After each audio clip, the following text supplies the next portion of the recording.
Hi ಎಲ್ರಿಗೂ ನಮಸ್ಕಾರ. Welcome back to Rasiranga. ತಮಿಳುನಾಡಿನ ಪೊಲಿಟಿಕ್ಸ್ ಅಂದ್ರೇ ಹಾಗೆ, ಅಲ್ಲಿ ಯಾವಾಗಲೂ ಏನಾದರೂ ಒಂದು ಸೆನ್ಸೇಷನ್ ನಡೀತಾನೇ ಇರುತ್ತೆ. ಈಗ ತಮಿಳುನಾಡಿನ ಹೊಸ ಸರ್ಕಾರದಲ್ಲಿ ದಳಪತಿ ವಿಜಯ್ ಅವರು CM ಆಗಿ ಚಾರ್ಜನ್ನು ತಗೊಂಡಿದ್ದಾರೆ. ಇತ್ತ ಅಪ್ಪ ಸೋದ್ರೂ ಕೂಡ ಮಗ ಮಾತ್ರ ಅಸೆಂಬ್ಲಿಯಲ್ಲಿ ಅಬ್ಬರಿಸ್ತಾ ಇದ್ದಾರೆ. ಎಸ್, ವಿರೋಧ ಪಕ್ಷದ ನಾಯಕನಾಗಿ ಉದಯನಿಧಿ ಸ್ಟಾಲಿನ್ ಅವರು ಮೊದಲ ದಿನವೇ ಭರ್ಜರಿ ಬ್ಯಾಟಿಂಗನ್ನು ಮಾಡಿದ್ದಾರೆ.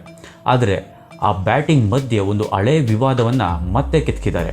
ಅದೇನು ಅಂತ ಈ ವಿಡಿಯೋದಲ್ಲಿ ಡೀಟೇಲ್ ಆಗಿ ನೋಡೋಣ ಬನ್ನಿ. ಮೇ 12ನೇ ತಾರೀಕು ಮೊದಲ ವಿಧಾನಸಭೆ ಅಧಿವೇಶನ ನಡೆಯಿತು. ಉದಯನಿಧಿ ಸ್ಟಾಲಿನ್ ಅವರು MLA ಆಗಿ ಪ್ರಮಾಣ ವಚನವನ್ನು ಸ್ವೀಕರಿಸಿದರು. ಇವತ್ತು ವಿರೋಧ ಪಕ್ಷದ ನಾಯಕನಾಗಿ ತನ್ನ ಫಸ್ಟ್ ಸ್ಪೀಚನ್ನು ಕೊಟ್ಟರು. ಸ್ಪೀಚ್ ಸ್ಟಾರ್ಟಿಂಗಲ್ಲೇ DMK ವಿರುದ್ಧ ಗೆದ್ದು CM ಆಗಿರೋ ವಿಜಯ್ ಅವರಿಗೆ ವಿಶ್ ಮಾಡ್ತಾನೆ ಒಂದು ದೊಡ್ಡ ಟಾಂಗನ್ನು ಕೊಟ್ಟಿದ್ದಾರೆ. ಅಷ್ಟಕ್ಕೂ ಉದಯನಿಧಿ ಸ್ಟಾಲಿನ್ ಹೇಳಿದ್ದೇನು ಗೊತ್ತಾ? ತಮಿಳು ಏಳ್ಗೆ, ತಮಿಳುನಾಡ ಬಾಳ್ಗೆ. ಆದರೆ ಜನರನ್ನು ವಿಭಜಿಸುವ ಈ ಸನಾತನ ಧರ್ಮ ಖಂಡಿತ ನಿರ್ಮೂಲನೆ ಆಗಬೇಕು ಅಂತ ಹೇಳಿ ತಮ್ಮ ಭಾಷಣವನ್ನು ಮುಗಿಸಿದ್ದಾರೆ.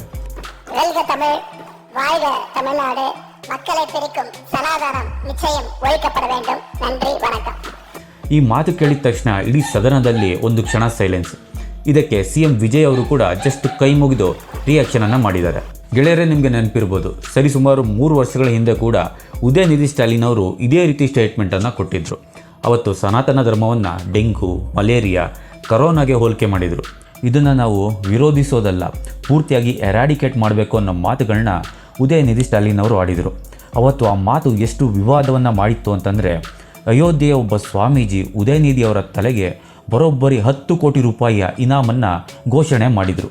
ಕೊನೆಗೆ ಈ ಮ್ಯಾಟರು ಸುಪ್ರೀಂ ಕೋರ್ಟ್ವರೆಗೂ ಹೋಗಿತ್ತು. ಕೋರ್ಟ್ ಕೂಡ ನೀವೊಬ್ಬ ಜವಾಬ್ದಾರಿಯುತ ಸಚಿವರಾಗಿ ಈ ಥರ ಹೇಳಿಕೆ ಕೊಡ್ಬೋದು ಅಂತ ಕ್ಲಾಸನ್ನು ತಗೊಂಡಿತ್ತು. ಆದರೆ ಉದಯನಿಧಿ ಸ್ಟಾಲಿನ್ ಮಾತ್ರ ಈಗಲೂ ತನ್ನ ಹಠವನ್ನು ಬಿಟ್ಟಿಲ್ಲ. ಸನಾತನ ಧರ್ಮದಲ್ಲಿ ಮಹಿಳೆಯರ ಮೇಲೆ ಶೋಷಣೆ ಇದೆ, ಅದನ್ನು ಹೋಗಲಾಡಿಸೋದು ನನ್ನ ಉದ್ದೇಶ ಅಂತ ಈಗಲೂ ಕೂಡ ಸಮರ್ಥನೆಯನ್ನು ಕೊಡ್ತಿದ್ದಾರೆ. ಈಗ ಸೋಷಿಯಲ್ ಮೀಡಿಯಾದಲ್ಲಿ ದೊಡ್ಡ ವಾರ್ ನಡೀತಿದೆ. ಒಂದು ಕಡೆ CM ವಿಜಯ್ ಕ್ರಿಶ್ಚಿಯನ್ ಅನ್ನೋ ಕಾರಣಕ್ಕೆ ಅವ್ರನ್ನ ಟಾರ್ಗೆಟ್ ಮಾಡಲಾಗ್ತಿದೆ. ಇನ್ನೊಂದು ಕಡೆ ಉದಯನಿಧಿ ಅವರ ಸನಾತನ ವಿರೋಧಿ ನಿಲುವು ಚರ್ಚೆ ಆಗ್ತಿದೆ. ದಶಕಗಳ ಕಾಲ ತಮಿಳುನಾಡನ್ನು ಆಳಿದ ದ್ರಾವಿಡ ಪಾರ್ಟಿಗಳನ್ನು ಸೈಡಿಗೆ ತಳ್ಳಿ ವಿಜಯ್ ಅವರ TVK ಪಾರ್ಟಿ ಪವರ್ಗೆ ಬಂದಿದೆ. ಆದರೆ ಅಸೆಂಬ್ಲಿಯಲ್ಲಿ ಉದಯನಿಧಿ ಸ್ಟಾಲಿನ್ ಅವರ ಈ ಸ್ಟೇಟ್ಮೆಂಟ್ ಮುಂದೆ ಯಾವ ಟರ್ನ್ ತಗೊಳ್ಳುತ್ತೆ ಅಂತ ಕಾದು ನೋಡಬೇಕು. ಹಾಗೆ ಉದಯನಿಧಿ ಸ್ಟಾಲಿನ್ ಅವರ ಈ ಹೇಳಿಕೆಗೆ BJPಯ ರಾಷ್ಟ್ರೀಯ ಸಂಘಟನಾ ಪ್ರಧಾನ ಕಾರ್ಯದರ್ಶಿ BL ಸಂತೋಷ್ ಅವರು ಕೊಟ್ಟಿರೋ ರಿಪ್ಲೈ ಮಾತ್ರ ಸೋಷಿಯಲ್ ಮೀಡಿಯಾದಲ್ಲಿ ಫುಲ್ ವೈರಲ್ ಆಗ್ತಿದೆ. ಉದಯನಿಧಿಯನ್ನು ಒಂದು ಲೈನ್ನಲ್ಲೇ ಕೌಂಟರ್ ಮಾಡಾಕಿದ್ದಾರೆ.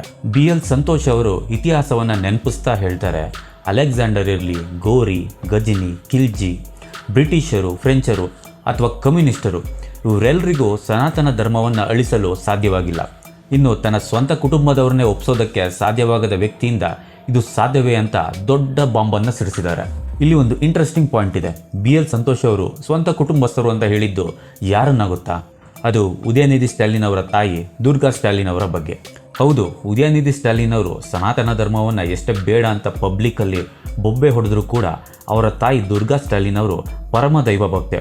ಅವರು ಆಗಾಗ ದೇವಸ್ಥಾನಗಳಿಗೆ ಹೋಗೋದು, ಪೂಜೆ ಪುನಸ್ಕಾರ ಮಾಡೋ ಫೋಟೋಗಳು ಯಾವಾಗಲೂ ವೈರಲ್ ಆಗ್ತಿರ್ತವೆ. ಮನೆಯಲ್ಲೇ ಸನಾತನ ಧರ್ಮ ಇರೋದನ್ನು ತಡೆಯೋಕ್ಕೆ ನಿಮ್ಮಿಂದ ಆಗ್ತಾ ಇಲ್ಲ, ಇನ್ನು ದೇಶದಲ್ಲಿ ಅಳಿಸ್ತೀರಾ ಅನ್ನೋದು ಸಂತೋಷ್ ಅವರ ಪರೋಕ್ಷ ಲೇವಡಿ. ಭಾರತ ಮತ್ತು ಸನಾತನ ಧರ್ಮ ಕಾಲದ ಪರೀಕ್ಷೆಗಳನ್ನು ಮೀರಿ ಗಟ್ಟಿಯಾಗಿ ನಿಂತಿದೆ ಅನ್ನೋದು BL ಸಂತೋಷ್ ಅವರ ವಾದ. ಒಂದು ಕಡೆ ದ್ರಾವಿಡ ವಿಚಾರಧಾರೆ, ಇನ್ನೊಂದು ಕಡೆ ಸನಾತನ ಧರ್ಮದ ಗಟ್ಟಿತನ. ಈ ಇಬ್ಬರ ನಡುವಿನ ವಾಗ್ವಾದ ಎಲ್ಲಿಗೆ ಹೋಗಿ ನಿಲ್ಲುತ್ತೆ? ಉದಯನಿಧಿ ಅವರ ಮಾತಿಗೆ ಅವರ ತಾಯಿಯ ಭಕ್ತಿಯೇ ಉತ್ತರವಾಗಿದೆಯಾ? ನಿಮಗೆ ಏನು ಅನಿಸುತ್ತೆ ಅನ್ನೋದನ್ನ ಕಾಮೆಂಟ್ನಲ್ಲಿ ತಿಳಿಸಿ. ವಿಡಿಯೋ ಇಷ್ಟ ಆಗಿದರೆ ಎಲ್ಲರೂ ಚಾನಲ್ಗೆ ಸಬ್ಸ್ಕ್ರೈಬ್ ಮಾಡಿ, ಎಲ್ರಿಗೂ ಶೇರ್ ಮಾಡಿ, ಸಪೋರ್ಟ್ ಮಾಡಿ. ಮತ್ತೆ ಮುಂದಿನ ವಿಡಿಯೋದಲ್ಲಿ ಸಿಗೋಣ.